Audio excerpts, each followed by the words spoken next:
দিবেন না। একবার, দুইবার, তিনবার, বারবার বারবার অন্যায় করতেছো, আল্লাহ বারবার ডাকে বান্দা তওবার দরজায় আয়।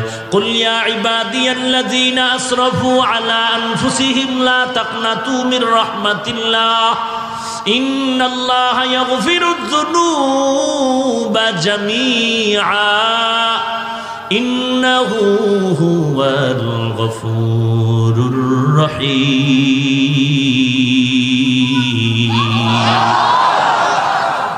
আল্লাহ তাআলা বলেন, ও আমার প্রিয় বান্দারা, আয় আমার দরবারে আয়। গুনাহ করছো কত পরিমাণ? পাহাড় পরিমাণও যদি গুনাহ করো। ঢাকার শহরের ভিতরে এত টয়লেট, এত মানুষের টাইট বসবাস। ঢাকার শহরের মানুষের বাথরুমের ময়লাগুলো বুড়িগঙ্গা নদীকে নাপাক করে ফেলেছে, ময়লা করেছে।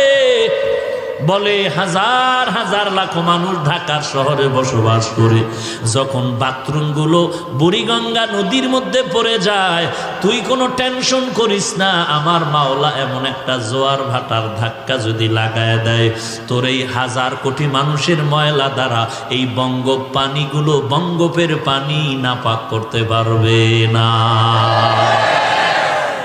এরে বান্দা, তুই যদি পাহাড় সম পরিমাণ গুনাহ করেছ, এমন